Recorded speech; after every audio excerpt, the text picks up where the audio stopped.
Notre secours est dans le nom du Seigneur qui a fait le ciel et la terre. À l'heure où je vous parle, on est en train de mettre en ligne le player pour avoir une écoute plus facile de ce podcast La Bible en un an. Alors peut-être que vous écouterez cet épisode dans quelques mois, etc. Et donc l'actualité aura changé. Peut-être qu'à la place, ou bien on se sera fait pirater parce que de temps en temps on se fait attaquer, il aura disparu, ce que j'espère pas. Ou alors on a réussi à transformer l'essai, on sera passé en application. Mais je vous dis ça parce qu'il y a ce podcast et il y a autour de ce podcast. Le but c'est de le faire vivre et en le faisant vivre, le but c'est de faire rayonner la parole de Dieu. Donc aidez-nous! Je vous rappelle la phrase de Saint Paul qu'on a vue hier. Il y a plus de joie à donner qu'à recevoir. Eh oui! Moi, je ne suis pas fabricant de tentes. Et ma manière de vivre et de payer les patates, c'est de vous faire un podcast. Eh ben, vous serez peut-être étonné de l'apprendre, mais les liens sont dans la description. Je vous embrasse!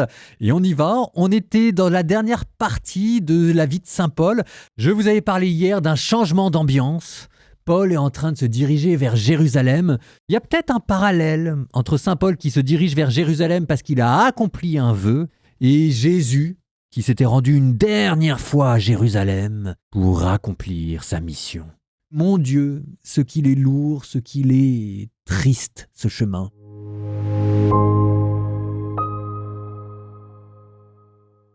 Actes des Apôtres, chapitre 21.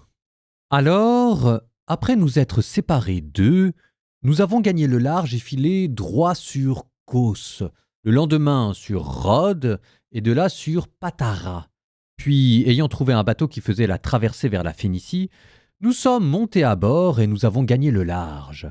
Arrivés en vue de Chypre, nous avons laissé l'île sur notre gauche, nous avons navigué vers la Syrie et nous avons débarqué à Tyr. C'est là en effet que le bateau déchargeait sa cargaison. Ayant trouvé les disciples, nous sommes restés 7 jours avec eux. Ceux-ci, poussés par l'Esprit, disaient à Paul de ne pas monter à Jérusalem. Mais quand notre séjour a été achevé, nous sommes partis et nous avons repris la route, accompagnés jusqu'en dehors de la ville par tous, y compris les femmes et les enfants. À genoux sur le rivage, nous avons prié. Après nous être dit adieu les uns aux autres, nous avons embarqué à nouveau sur le bateau, tandis qu'ils retournaient chez eux.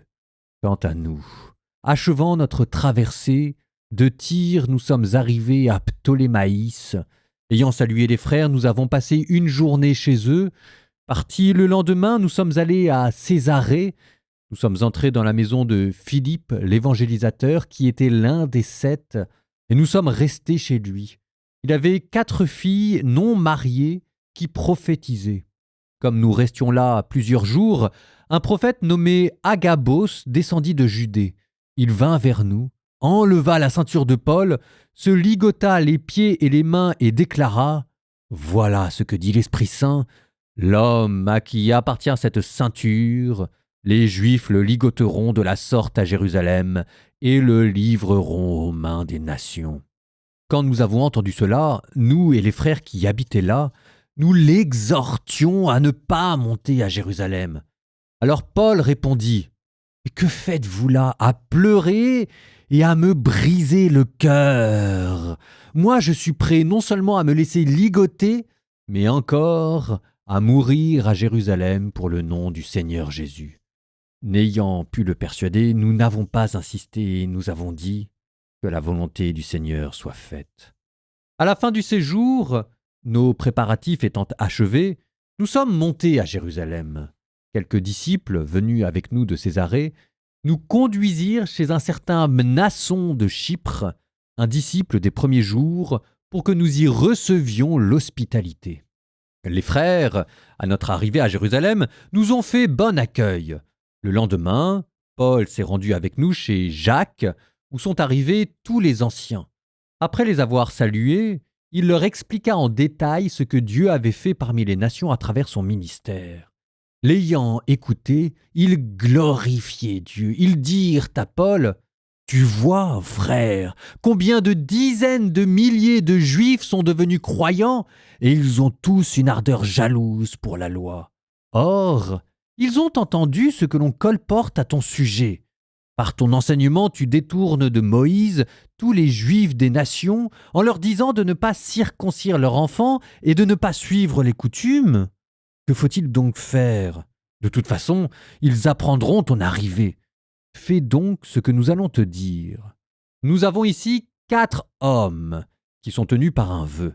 Prends-les avec toi, accomplis la purification en même temps qu'eux et paie ce qu'il faut pour qu'ils se fassent raser la tête. Alors, tout le monde saura qu'il n'y a rien de vrai dans ce que l'on colporte sur toi, mais que tu marches, toi aussi, en gardant la loi. Quant aux croyants venus des nations, nous leur avons écrit nos décisions. Ils doivent se garder des viandes offertes en sacrifice aux idoles, du sang, de la viande non saignée et des unions illégitimes. Alors, le lendemain, Paul prit ses hommes avec lui, accomplit la purification en même temps qu'eux, et il entra dans le temple pour indiquer à quelle date, le temps de la purification étant achevé, l'offrande serait présentée pour chacun d'eux. Les 7 jours de la purification allaient s'achever quand les Juifs venus de la province d'Asie, voyant Paul dans le temple, semèrent la confusion dans toute la foule et mirent la main sur lui en s'écriant « Israélites, au secours! Voilà l'homme qui, auprès de tous et partout, répand son enseignement contre le peuple, contre la loi et contre ce lieu.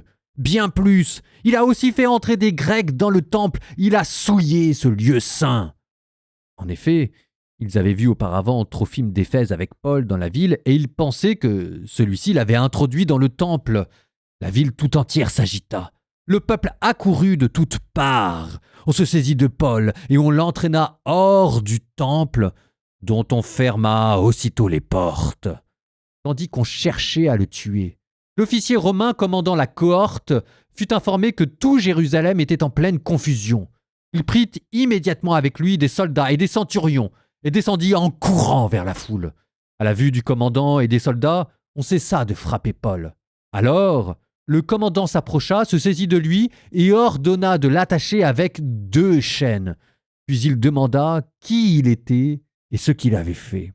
Dans la foule, les uns hurlaient une chose, les autres une autre. Ne réussissant pas à savoir quelque chose de précis à cause du tumulte, il donna l'ordre de conduire Paul à la forteresse. En arrivant aux marches de l'escalier, on dut le faire porter par les soldats à cause de la violence de la foule, car la multitude du peuple suivait en criant « Mort à cet homme !» Comme on allait le faire rentrer dans la forteresse, Paul dit au commandant « M'est-il permis de te dire quelque chose ?» Il répondit « Tu sais le grec ? Tu n'es donc pas l'Égyptien qui, voici quelques jours, a soulevé et entraîné au désert les 4000 bandits ?» Paul dit « Moi, je suis un Juif de Tarse en Cilicie, citoyen d'une ville qui n'est pas insignifiante. Je t'en prie, permets-moi de parler au peuple. » Avec sa permission, Paul, debout sur les marches, fit signe de la main au peuple. Un grand silence s'établit, et il prit la parole en araméen.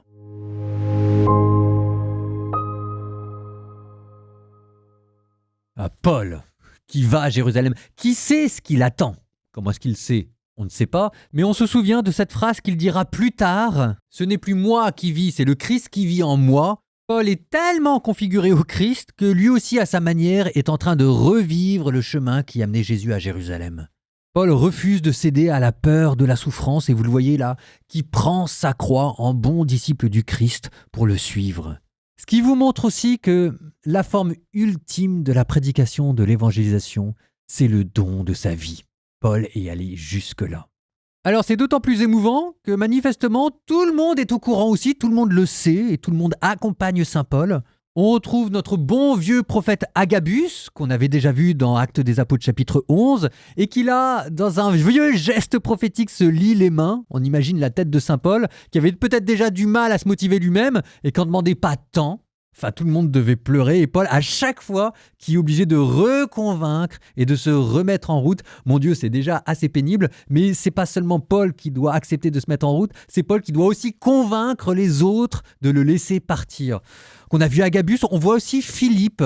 Philippe, on l'avait déjà vu au début des Actes des Apôtres, il avait dû fuir Jérusalem à cause de Paul. Voilà que maintenant c'est lui qui l'accueille, et c'est lui qui avait évangélisé l'eunuque et qui avait inventé la prédication itinérante qu'allait reprendre ensuite saint Paul. Et ben on le retrouve là, installé, on s'aperçoit qu'il a des filles. Vous voyez, tous ces personnages qu'on avait vus au début des Actes des Apôtres et qu'on retrouve ici, on est en train de clôturer pas mal de dossiers, hein. Alors c'est d'autant plus beau qu'on se souvient que dans la vie de saint Paul, tout n'a pas toujours été très simple. Comment il s'était par exemple brouillé avec Barnabé, comment il avait été plus ou moins fragilisé, marginalisé par la grande église. Et là maintenant il se retrouve complètement intégré et soutenu par l'ensemble de la communauté chrétienne. Enfin c'est magnifique. Tout le monde le salue, tout le monde reconnaît son courage, tout le monde pleure avec lui. À Jérusalem, il est accueilli à bras ouverts par Jacques, le frère du Seigneur, le chef de la communauté des chrétiens de Jérusalem, dont on a dit qu'il avait une théologie qui pour le coup était assez sensiblement différente de celle de Paul. Et ben voilà un moment de communion parfaite. Bref, on a envie d'y croire. Sauf que à Jérusalem, ce qui devait arriver arriva, ça se passe mal. Parce que Paul, il a passé sa vie dans la diaspora juive à essayer de faire des ponts entre les pagano-chrétiens et les judéo-chrétiens. Et à Jérusalem, les juifs ont pensé qu'il était en train de détruire le judaïsme. Et comme Paul n'était pas présent à Jérusalem, et pour cause, il ne pouvait pas présenter sa défense. Et donc les gens fantasmaient ce que Paul disait. Il faut que tout le monde réalise, pour les juifs zélés, le fait que vous soyez en train d'abolir la distinction rituelle entre juifs et païens, ça met en danger la sainteté du peuple élu. Et si le peuple élu n'est plus saint devant l'Éternel, l'Éternel va lui enlever sa bénédiction et sa protection. Ça devenait une question non seulement d'identité, mais de protection civile, militaire, tout ce que vous voulez, quoi. Pour les Juifs zélés, si Paul continue, on va se retrouver avec une deuxième destruction du temple, hein. Alors, il y a un côté, c'est toujours le même drame qui continue entre Jésus et les pharisiens d'un côté, et maintenant entre Paul et les pharisiens de l'autre côté. La tension ne s'est pas apaisée, mais même, elle s'est aggravée. Et maintenant, la situation devient vraiment explosive. Et là, quand même, il faut le dire, idée géniale des colonnes de l'église. Saint Jacques le Juste, le frère du Seigneur, en tête, qui se dit, tiens, super idée, ce qu'on va faire dans ce climat hyper explosif Saint Paul, pour bien montrer à tout le monde que tu es de bonne composition, tu vas aller au temple et on va prévenir absolument tout le monde pour dire que ce sera tel jour, telle heure que tu vas aller offrir un sacrifice. À votre avis, il s'est passé quoi ? Tous les petits fachos, ils ont pris ça pour de la provocation, ils se sont rassemblés et ils ont chopé Paul aujourd'hui. Il est accusé d'avoir introduit un païen, un Trophime d'Éphèse, dans l'enceinte sacrée. Ce qui est une accusation très grave, hein. Il y avait dans le temple une inscription qu'on a retrouvée par l'archéologie qui interdisait aux païens de franchir la barrière sous peine de mort. Même si c'est faux, il suffit qu'il y en ait un qui se mette à le crier dans le temple pour enflammer la foule et que Paul y passe. Cette idée était complètement débile. Comment est-ce que vous vouliez que ça se passe bien, cette affaire ? Enfin, moi, moine, j'entends un de mes supérieurs me donner cet ordre et je me dis, mais vous avez complètement craqué. Ça ne peut pas bien se passer. Et là, de manière très étonnante, on voit Paul qui obéit docile. Moi, je suis dépassé, je ne suis pas capable de le commenter, ça. Je le prends, je le regarde et j'ouvre les yeux, j'écarquille. La grandeur de Paul qui passe par-delà la bêtise de cet ordre et qui en fait, il voilà l'accomplissement de son destin personnel. Enfin, j'aimerais obéir comme ça, hein. Je dis ça parce que l'obéissance, c'est l'imitation de Jésus-Christ, hein. Ça fait des miracles. Proverbe chapitre 29, versets 16 à 18. Plus les méchants se multiplient, plus le crime prolifère. Mais les justes seront témoins de leur chute. Corrige ton fils, il te donnera du repos, il fera tes délices. Faute de prophétie, le peuple se relâche. Heureux celui qui observe ta loi.